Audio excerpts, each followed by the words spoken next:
Hello everyone and welcome back for some more Drag Race gossip, secrets and drama. So, as you all know, All Stars 8 started this week and 2 episodes were released, and usually I would do a recap of the Roscoe's viewing parties for these episodes. However, because the season premiere coincided with DragCon LA, Roscoe's did a live viewing party at DragCon instead. But Roscoe's doesn't seem to have uploaded the episode to their YouTube as of the moment, so I'm not sure if it was taped or not, and I unfortunately can't do a full recap.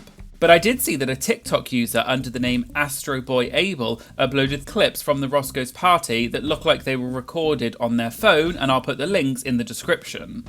So I thought I would do a quick video recapping what was said in these clips and also do a video about a little bit of additional drama that happened at DragCon LA. All that and more coming up in today's video, so let's get started. Please note that because we're going to be talking about the outcome of certain episodes of Drag Race, there is a spoiler alert in place for this video.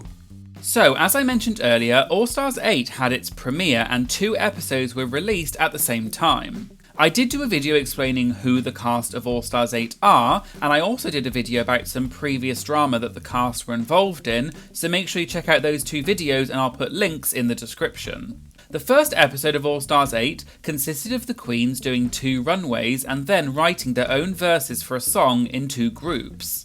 And the second episode consisted of the queens doing an acting challenge called RPD Live, which was a comedy sketch show in the style of Saturday Night Live, and everything was done in 1 take. And as I'm sure you're aware, Naysha Lopez is part of the cast of All Stars 8, and she's also a host at Roscoe's, and she's become known for spilling lots of tea at these viewing parties, so lots of people were interested to see what Naysha would say at the viewing parties. And Naysha was eliminated in the second episode of All Stars 8 and didn't seem to be very happy about her edit. In the first of these clips from the viewing party, Naysha spilled some tea about her confessionals, and Naysha said that she thought that Jamyes Mansfield should have been in the bottom. Naysha explained that when the queens are filming their confessionals, the producers ask you things like, how do you think this person did, or how did this person do? And Naysha said, quote, I'm going to tell you one thing that I'm mother effing honest. Naysha explained that she comes from a place of love and she's always going to give you her honest opinion about things. And Naysha said, quote, I'll tell you this, in every single one of my confessionals, they're like, how do you think this person did? It don't matter, James was the worst one. Naysha then said the reason why she said that is because, quote, you're not going to change the narrative on me, I saw what I saw, and I'm going to talk about what I saw, but what I saw doesn't match the narrative, which means they can't feature me. And Naysha then explained that because of the NDA, she has to be careful about what she says, but she said that, quote, my personal opinion, allegedly, I don't think they showed me because my opinions of certain people didn't align with the narrative that this mother effing show is trying to do. And it looks like fellow All Stars 8 contestant Heidi in Closet addressed this, and Heidi said in a now deleted tweet, no, James deserved her top placement the second week and Naysha shouldn't feel that way about her since she was the one mostly helping her. But anywho, if we were talking about the first episode, I would agree though. So we'll have to wait and see if there are any more developments that come out about this over the course of the competition. And I'd like to take a moment to say thank you to the sponsor of this video, Mr. With Mr, you can get prep delivered straight to your door in discreet packaging for free. For those of you who don't know, PrEP is a once daily pill that is 99.9% effective at preventing the transmission of HIV. To get your PrEP, all you have to do is click the link in the description to visit Mr.com and then sign up online and answer a quick 5-minute health questionnaire. After that, you'll consult online for free with a doctor and you'll complete your simple at-home STI testing kit. Your doctor will then review your results and decide if PrEP is right for you. And if it is, your PrEP will be delivered for free and discreetly directly to your door. It really is that simple. And the best part is that there's no waiting around at the doctor's office, no needles, no paperwork, and free delivery. And whether you have insurance or not, Mr. has you covered and will make sure that you can get your free PrEP quickly and easily. So make sure you use the link in the description in the pinned comment to visit Mr.com to get your PrEP prescribed online and delivered straight to your door for free. Thank you again to Mr. for sponsoring this video. In the next clip, the queens were talking about the acting challenge in the second episode, which, as I explained earlier, was in the style of Saturday Night Live and everything was filmed in one take. However, Naysha implied as though some of the queens may have filmed their parts more than once. In the clip, host Patty Davis asked the queens how many times they filmed it, and all the queens said that they filmed it just one time. Naysha then said that they did do a run-through that wasn't taped, so they could get an idea of the teleprompter and where to look at the camera, and Naysha then said, quote, "But it really was one take, except for some people." And when Naysha said that, people in the crowd started laughing, and Alexis Michelle, who was sat next to Naysha, laughed and put her arm on Naysha. The crowd then started chanting "Say Their Names" several times, and Naysha smiled and eventually said "Kandy Muse," and people in the audience started laughing. But Naysha laughed and said, quote, "Hold on, listen, we were backstage, right, and the rule was one mother effin' take, and we were in the back where they usually hide for the runway, and she did her part on the main stage." And Naysha then said she, and she was referring to Kandy Muse because Kandy was the narrator of the challenge and she did the opening monologue on the main stage, unlike the other contestants who filmed their parts on separate stages. Naysha then said, quote, "And she started, and halfway through the monologue, they're like, 'Oh wait, Kandy, stop, let's try that again, etc, etc, and I thought it was just one take.'" But Naysha then clarified that regardless of how many times they did it, Kandy is a, quote, "sickening mother effer, and she had it right the first time. So I'm not trying to say like, oh, that B had an advantage, she did have more takes, however, the B is sickening, she turned it." So it sounds like Kandy, for some reason, was asked to start her monologue again, but it's not clear why. However, from what Naysha said, it wasn't Kandy's fault, and production for some reason asked her to do it again. So we'll have to wait and see if any more details emerge about why production asked Kandy to do it again. In the next clip, Naysha was saying that it, quote, "pees me off when the judges don't hold the girls to the same standard." Naysha said that she kept hearing the judges say things to one particular queen, like, quote, "This outfit is so horrible, but I loved it." Naysha didn't say which queen she was referring to, but she said that the judges were not treating the queens the same, and Naysha made the point that all drag styles are valid, and some queens cannot do what other queens do, and vice versa. Patty Davis then asked Naysha if she thought that there was some favouritism, and Naysha talked about the fact that she had an NDA, but then she said that she absolutely thought there was favouritism. People in the audience then started shouting out at Naysha and said don't do it, and people told Naysha that she had a contract, but then other people were shouting things like "say their names."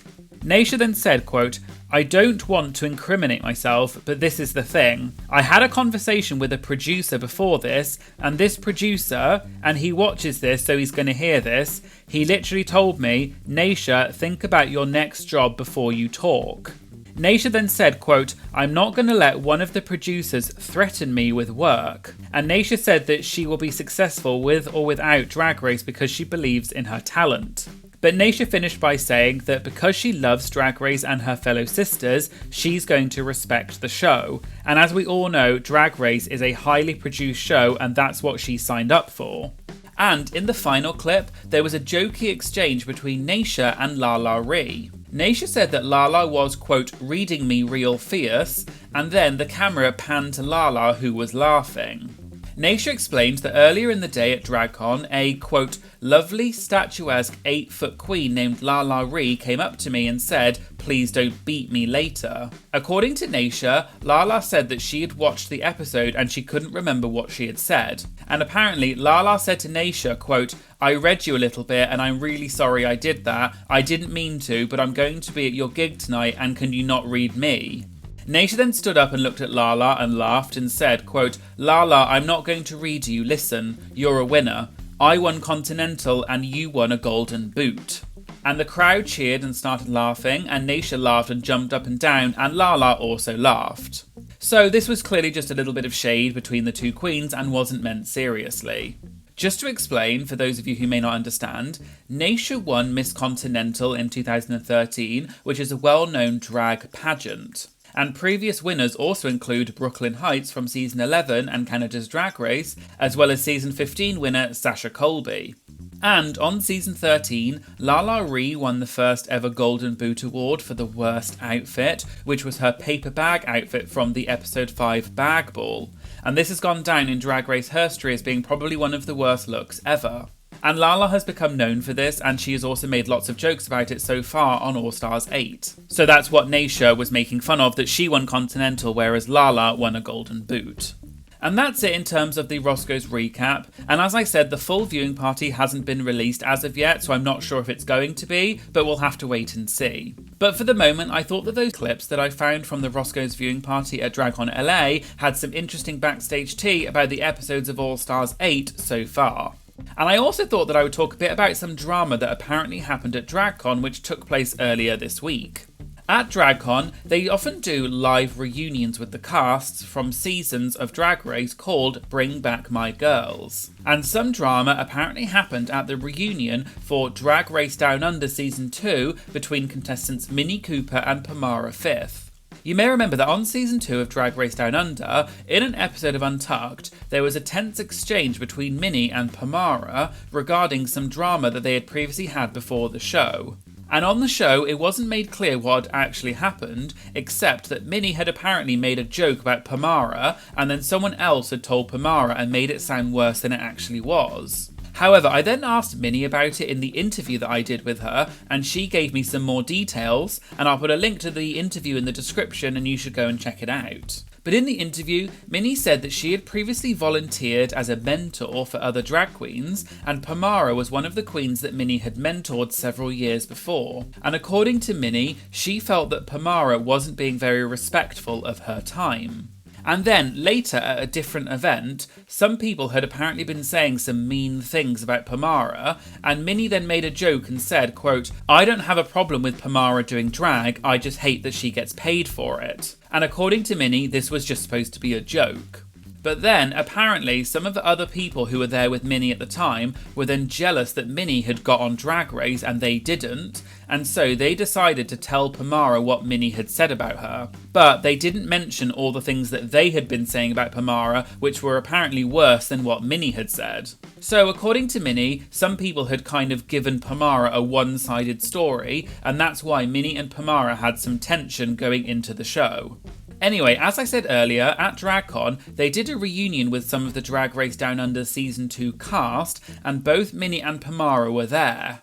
But according to reports online, Minnie and Pamara started having a heated exchange during the reunion, and at one point, Minnie apparently walked off stage after she and Pamara had a heated exchange and kept talking over each other. Minnie then apparently came back to the stage a little bit later and then talked about their issues, and they said that they would talk about it more in private. The only clip that I did see from this exchange was from a well-known Drag Race influencer, Jamyes Mansfield, who is a co-host of the podcast Pressed Conference with Amanda, and they were at DragCon and asked Minnie a question during the reunion. In the clip, the question was a play on the game Shag, Marry, Kill, but instead it was Kiss, Marry, Block. And they asked Minnie, Kiss, Marry, Block between Pamara Fifth, Yuri Guy and Beverly Kills. Just to explain, the reason they probably asked this is because on the show, Minnie had some drama with Pamara, as we know, but she also had some drama with Beverly Kills, and they ended up lip-syncing against each other and Minnie was eliminated. Minnie has also said that she's really good friends with Yuri Guy. Anyway, back to the question, and Minnie said, quote, "Well, obviously I'd kill Pamara," and then Pamara said, quote, "I don't know why," and the crowd started laughing. And then Minnie said that she would marry Yuri, and the crowd said, "Aww." And then Minnie put her hands up to Pamara and said, quote, "Pamara, do you mind not speaking over me again while I'm talking?" And Pamara asked if she was talking over Minnie, and Minnie said yes again. But from the look of the clip, this seemed to be kind of like a joke because the two of them had been arguing about this topic earlier. And that's the end of the clip, so I'm not sure what else happened at the reunion, so we'll have to wait to see if the full episode gets uploaded of Bring Back My Girls. There was also apparently some drama at the Canada's Drag Race Season 3 reunion between Miss Fierce Alicious and Chaos. Apparently the two of them do not get on, and they have blocked each other on social media. And Miss Fierce Alicious even tweeted after the reunion implying as though there was lots of drama. According to people online, what happened was that some of the people in the cast said that Miss Fiercelicious got a very favourable edit on the show and implied as though it could have been a lot worse. And apparently Chaos said that multiple event bookers that she has worked with have said that they would never book Miss Fiercelicious again because she has, quote, bullied everyone. And apparently Chaos and Miss Fiercelicious were then making snide comments about each other the whole time during the panel. And apparently at one point Miss Fiercelicious said to Chaos, quote, "You were talking bleep about me." One of the other issues that was discussed is that apparently Chaos once said that she had made $3,000 at a drag brunch, and Miss Fiercelicious was making fun of her and saying that Chaos was bragging about it. But again, we'll have to wait for the full episode of Bring Back My Girls reunion to be uploaded so we can see the full story. Let me know in the comments if you'd like me to do a full video detailing all of the drama from the Bring Back My Girls reunions from multiple seasons. So there you go, there was a mini Roscoe's recap for All Stars 8 episodes 1 and 2, and also some apparent drama from DragCon LA. Please remember that everything we've talked about in this video is just light-hearted drama and it's not meant to be taken too seriously. Please enjoy this video passively and don't send any hate to anyone as it's not acceptable. Let's all keep it nice and friendly, please. So, what did you think of the first 2 episodes of All Stars 8? And did any of the drama in this video surprise you? Let me know in the comments. If you'd like to get access to my videos before they go on YouTube, as well as shoutouts in my videos, priority when submitting interview questions, and also access to my archived videos, you can join my Patreon for just a few dollars a month to unlock these incredible benefits. I'll put a link in the description. And I'd just like to say thank you so much to all of my incredible Patreon members. Your support is really amazing and it really does make such a huge difference to my channel, so thank you all so much. Please make sure you like, comment and share this video as it really helps support my channel. And of course, please make sure you hit the subscribe button to stay up to date about new uploads. Thanks for watching and I hope you'll join me again in future videos. Thank you, bye!